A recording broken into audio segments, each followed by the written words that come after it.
আলহামদুলিল্লাহ রাব্বিল আলামিন একবার কমপক্ষে, মানে প্রথমে আল্লাহর প্রশংসা করবেন, তারপর একবার দরুদ পড়বেন আল্লাহুম্মা সাল্লি আলা মুহাম্মাদ ওয়া সাল্লিম, তারপর হাত তুলে দোয়া শুরু করবেন। বৃষ্টি পড়ছে, দোয়া শুরু করে দেন, দোয়া কবুল হবে ইনশাআল্লাহ।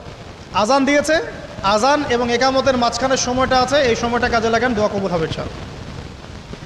নামাজে দাঁড়িয়েছেন, সেজদায় গিয়েছেন, সেজদায় দোয়া করেন, দোয়া কবুল হবে ইনশাআল্লাহ। প্রশ্ন করে অনেকে যে ভাই সেজদায় কি বাংলায় দোয়া করা যাবে? হ্যাঁ যাবে, যদি আপনার নামাজটা নফল নামাজ হয়। কোন নামাজ হয়?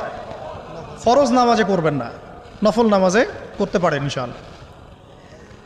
সেজদায় বান্দা আল্লাহর সবচেয়ে কাছাকাছি থাকে, এই সময়ে বেশি বেশি দোয়া করতে রাসূল সাল্লাল্লাহু আলাইহি ওয়াসাল্লাম তাগিদ দিয়েছেন। দোয়া করলে ডাইরেক্ট কবুল হবে ইনশাআল্লাহ। পিতা মাতার খেদমত করে দোয়া করেন, দোয়া কবুল হবে ইনশাআল্লাহ। এখন তো পিতা মাতার খেদমত মানুষ করতে চায় না।